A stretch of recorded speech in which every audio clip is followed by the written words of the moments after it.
Penguin Random House Audio presents The Shadow Riders by Louis L'Amour.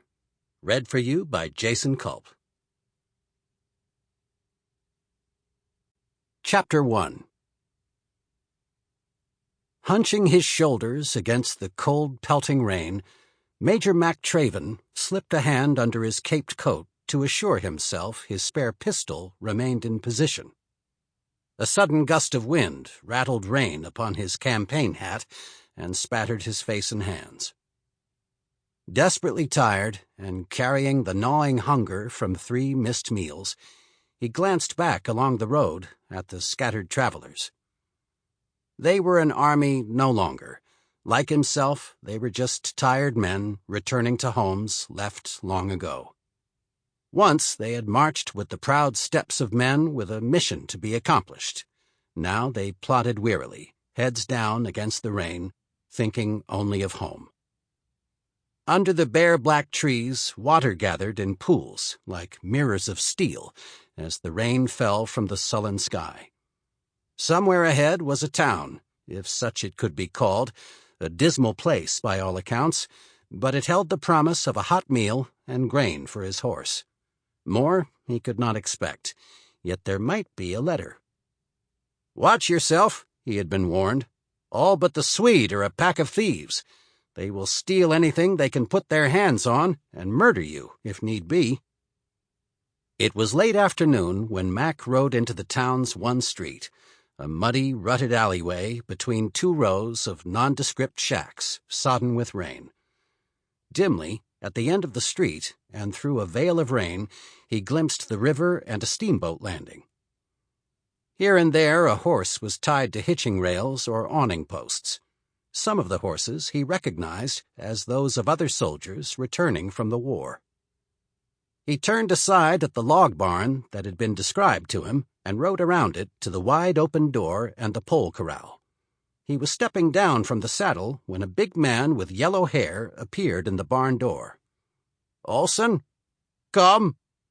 The big man motioned him into the barn. "Who told you of me?" "A steamboat pilot at Helena, on the Mississippi. He said you were the only honest man in town." The big Swede did not smile. "There is one other." He spoke with only a slight accent. "How long you stay?" "Overnight." "2 bits, then. You can sleep in the hay." "Isn't there somewhere I can find a bed?" "A bed with bugs, yes. A bed where you will be robbed. It is no good, those beds." "I was told there might be mail." Mac Traven was as tall as the Swede, although not as heavy. He led his horse to a stall and forked some hay into the manger. Olson indicated a building. "At the store there is a box. Sometimes there is mail." "A friend knew I'd be coming this way," Mac said. "It's been 4 years since I heard from my family." He wiped the rain from his face with a handkerchief. "They live in Texas, and I guess to them I chose the wrong side." Leaving the stable, he walked across the muddy street. Going up the steps, he paused to stomp the mud from his boots. Inside the store, the air was hot and close. Several men sat or stood around a pot-bellied stove, and a man behind the counter, in undershirt and suspenders, came over to him. "What's for you?" "Is there any mail for Mac Traven?" The man behind the counter indicated a box. "If so, it'll be there. You take a look." A man who had come into the store behind him took the pipe from his mouth. "Traven, did you say? You got any kin in these parts?" "Not that I know of." "There's a Johnny Reb down in the shack by the boat landing. Wounded man. They're fixing to hang him. Kangaroo court." He had his hand in the mailbox, and now he swiftly withdrew it. He wheeled and ran for the door. Chances are it was somebody else, but... Going out the door, he heard someone say, "There's a man fixin' to get killed." He glimpsed the roof of the shack through the trees near the landing and went down the muddy slope on the run, unbuttoning his coat as he went. The trouble was there, right in front of him, as he entered the room. 2 men held the arms of a dark, handsome young man who had been shot and was badly in need of a shave. Another man was putting a noose over his head. The other end of the rope had been thrown over a rafter and was held by 3 other men. All eyes turned toward him as Travens stepped through the door, gun in hand. "Let him go," he said. There were 6 of them in all, rough, dirty, and bearded men, born to trouble and bad whiskey. "Who the hell do you think you are, coming in here and telling us what to do?" Another of the men spoke contemptuously. "Sorry, Mr. Major. Them braids don't count for nothing no more. The war's over." "I said to let him go." "Now you see here, Major, we got us a reb, and he's going to get hung. If you don't want to watch, you just get going. I say hanging's too good for rebs." "You just said the war was over. Mr. Lincoln said the same thing. Take the rope off him." "Lincoln don't count for much here. We can handle our own rebs, and no politician is going to tell us how, nor no army major either." A stocky, red-haired man interrupted. "Maybe we should hang the 2 of them. Make us a nice brace of chickens." Mac Traven tilted his pistol. "Take the rope off him. Take it off now." They hesitated a moment, then carefully the rope was lifted off. As they let go of their prisoner, he started to fall, and Mac stepped forward quickly, catching him around the body with his left arm. As he did so, one of the men threw a rifle to his shoulder, and Traven fired.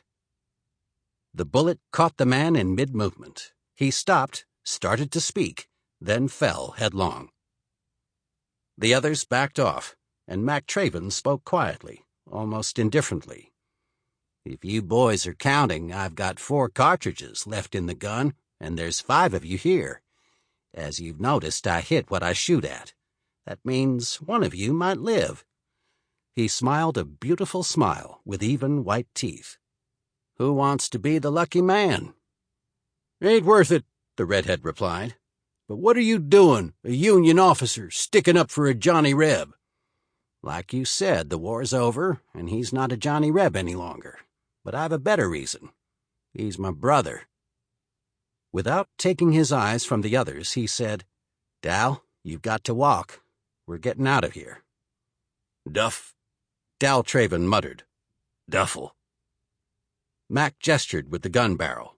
"You, all of you, back against the wall." They moved, some quickly, others more slowly. On a pallet near the far wall, he saw a duffel bag and a haversack. He helped Dal to the door, then walked back for his gear. "You'll get no more trouble from us," the redhead said, "but that man you killed has friends." "He bought his ticket," Mac Traven said, "and I've got more rides on the same train." "You're pretty handy with that gun. You one of them Texians?" "You could say that." Helping Dal, he eased out of the door and closed it behind him. Under the trees, he stopped and lowered the gear to the ground. "Have you got a horse, Dal?" "I've got Bonnie Prince." Weak as he was, Dal could still hold a gun, and Mac passed him the pistol. "He's yonder, in the stable. That's why they were hanging me. They wanted my gear, my rifle, and my horse. That Johnny Reb thing was just an excuse." "Can you keep them inside?" "I'll try, Mac. I'm weak, but I can still shoot." There were several horses in the barn, but he had no trouble remembering Bonnie Prince, a horse he had helped to raise. Saddling up, he listened for trouble. Dal was obviously in bad shape, but he knew his brother would ride until he fell from the saddle. Olson opened the barn door as Mac approached. "Is it you who shoots?" "I'll need my horse, Olson." "You get him. I get you some grub." Olson went into the tack room where he was living while Mac saddled the gray. "Sorry, old boy," he apologized. "I meant for you to have some rest." Mac rode his horse outside and helped Dal into the saddle. Olson walked over and held up a sack and a coffee pot tied to it. "There is grub and coffee. You ride now." "Olson, there has to be a special place in Valhalla for men like you." He gripped the Swede's hand. "If you come to Texas, there's always a place at the table for you." "Maybe I come soon." "Come when you will, Olson. There's good farm. Sample complete. Ready to continue?